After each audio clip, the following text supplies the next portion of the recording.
प्रयागराज में जो महाकुंभ लगा है ये अपने आप में बहुत अद्भुत है और इस महाकुंभ को और भी ज्यादा शानदार यहां संत, गुरुओं, महामंडलेश्वर और तमाम ऐसे साधु संत हैं जो इस देश के बड़े चेहरे हैं, उनका समागम भी बना रहा है।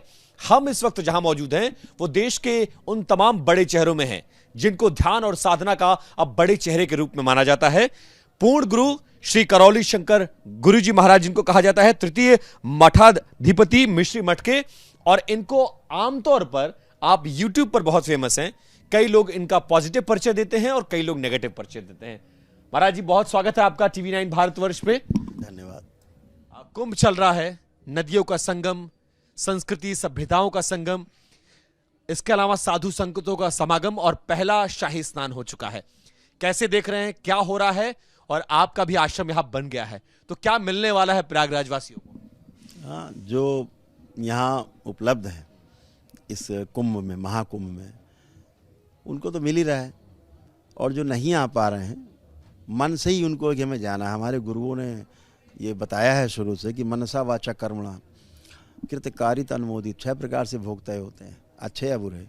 तो जो व्यक्ति नहीं भी आ पा रहे हैं इस महाकुंभ में, आने की इच्छा है, उसी से उनको पुण्य मिल जा रहा है। वो मानसिक स्नान हो रहा है घर में, मानसिक सम्मिलित हैं। तो अद्भुत व्यवस्था है यहाँ पर और अभय का एक वातावरण है।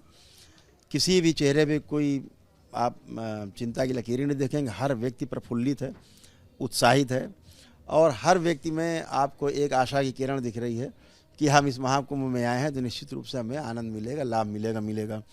तो ये जो बार बार प्रचारित हो रहा है कि भव्य महाकुंभ और दिव्य महाकुंभ, निश्चित रूप से ऐसा ही है। लेकिन इस कुंभ को लेकर कई सारे लोग सवाल खड़े कर रहे हैं। बरेली के एक मौलवी हैं, कह रहे हैं ये जो कुंभ में जमीन पे जो आप लोग का टेंट वेंट कनात वनात लगा हुआ है, ये तो सब वक्फ की प्रॉपर्टी है, वक्फ की जमीनों पर ये सब कुछ लगा हुआ है। सवाल का मतलब ही होता है, सवाल करने वाला व्यक्ति कष्ट में है, दुख में है, समस्या में है। तो ऐसे लोग कृपा के पात्र हैं, इन लोगों को इलाज कराना चाहिए अपना।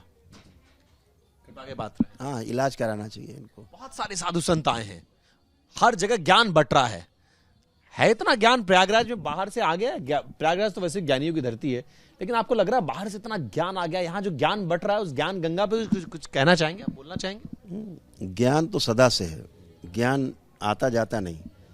जैसे स्पेस है, चारों ओर बना हुआ है, हमेशा बना रहता है एक जैसा, चीज़ें घटी बढ़ती रहती, चलती फिरती रहती, ऐसे ही ज्ञान है। ज्ञान सदा से था, सदा है, सदा रहेगा। इसी को सनातन बोलते हैं। तो हम, ये देश ज्ञानियों की धरती है और सनातन को मानने वाले हम लोग हैं। उस धर्म को मानने वाले हैं जो व्यवस्था है, व्यवस्था में जीने वाले लोग हैं। व्यवस्था में जी करके ही सुख होता है और वह सुख निरंतरता में बदल जाए, ये हम गुरु परंपराओं में जा करके अपने गुरुओं से शिक्षा लेते हैं। तो हम उस परंपरा को अपना करके और आनंद की अनुभूति करते हैं। सुख हमारा निरंतर बना रहे, कभी दुख हो ही ना, इसी को आनंद कहा गया है। तो ये सदा से था, सदा है और सदा रहेगा। बस ये जरूर है कि जिन्होंने अनुभव किया है ज्ञान का, वो सब यहाँ इकट्ठा हैं। आप, मठ आपका बहुत बड़ा है, आप बड़े गुरुओं में से माने जाते हैं। यहाँ भी बड़े बड़े मठ आए हैं और आलीशान 5 सितारा तरह उनके आश्रम बने हुए हैं, बड़ी बड़ी गद्दियों पर बैठे हैं। और मैं देख रहा हूँ आप 10 बाई 10 के कमरे में जमीन पर बैठे हुए हैं। जहां आप बैठे हैं वहीं आपको मानने वाले भी हैं। उन लोग का आश्रम देखा आपने? कहे किसी के आश्रम में बड़ी बड़ी गद्दियों पे, शेर वाली कुर्सियों पर, 5 सितारा टेंट, 5 सितारा सुविधाओं से लैस आश्रम देखे कि नहीं आपने? सुना है, अच्छे कैंप लगा रखे, आकर्षण का केंद्र है। अच्छा है, जिसको जो कमी महसूस होती है वो इसी जीवन में पूरा करने की कोशिश करता है, पूरा कर रहे हैं वो लोग। अच्छा है, हमें लगता है हम लोग पूरे हैं। जमीन इसीलिए स्वीकार है, इसलिए कोई दिक्कत नहीं है। बहुत आनंद में है, जमीन में बैठ के आनंद में है, क्योंकि अंततः जमीन में ही बैठना है, जमीन में ही मिल जाना है। तो जमीन ही ज़्यादा अच्छी है, इससे नीचे तो उतार नहीं पाएगा, इसलिए ज़मीन स्वीकार है। तो जो लोग, जिसको जो कमी होती है वो इन्हीं चीज़ों से पूरी करने की कोशिश करते हैं, वैभव से, तो कर रहे हैं। अच्छा है, उनके पास धन भी है और करने की इच्छा भी। यहाँ तो इच्छा ही नहीं बची कुछ करने की, तो इसलिए संत को आवश्यक होता है 5 सितारा टेंट, सारी सुविधाएं, बड़ा सा मंडप, बड़ा सा हॉल, बड़ा सा, उसमें और वीवीआईपीज आ रहे हैं, स्टीव जॉब्स की पत्नी आ रही हैं, बड़े बड़े IITians आ रहे हैं, ऐसे ऐसे मॉडल्स आ रही हैं उनके यहाँ छोड़कर। कई सारे ऐसे संत हैं यहाँ पर, उनके आश्रम देखें, वो जहां रहते हैं वहां तो है, लेकिन यहाँ जो 46 दिन के लिए आश्रम बना है वो भी 5 सितारा बनवाया गया है। मुझे ऐसा लगता है कि अगर हम अपनी बात करें तो हम अपने को इसलिए साधारण उसमें रख पाते हैं ताकि दरबार से जुड़ा प्रत्येक व्यक्ति इतने में संतुष्ट रह सके। अगर उसको लगता है कि हमारा जो गुरु परंपरा में जो इस गद्दी बैठा हुआ है गुरुओं की, अगर वो साधारण रह के जी सकता है अच्छे ढंग से सम्मानपूर्वक, तो हम भी साधारण तरीके से जी करके और सम्मानपूर्वक रह सकते हैं इस संसार में। तो गुरु का आचरण ही आगे जाता है। अगर गुरु का आचरण बहुत वैभवपूर्वक, बहुत वैभव है, तो फिर वो सामने नीचे वालों के लिए समस्या होती है। या तो आपकी उतनी आवश्यकता हो सकता है उनकी आवश्यकता हो। बचना चाहिए बड़े गुरुओं को, बड़े चेहरों को, बड़े शंकराचार्यों को, बड़े मठाधीशों को ऐसे आचरण से, ऐसे वैभवशाली आचरण से बचना चाहिए, क्योंकि संत तो अपने आप में, ये कहा जाता है कि त्याग की अपने आप में सबसे बड़ी परिभाषा एक संत होता है, लेकिन आजकल के संतों की परिभाषा बदल गई। हाँ ठीक है, वो उनकी सोच है, तो वो कुछ बड़ा करके दिखाना चाहते होंगे अपने शिष्यों को, तो बड़ा करके दिखा रहे हैं। हम लोग जमीन के आदमी हैं तो जमीन में करके दिखा रहे हैं, जमीन में बैठ के दिखा रहे हैं।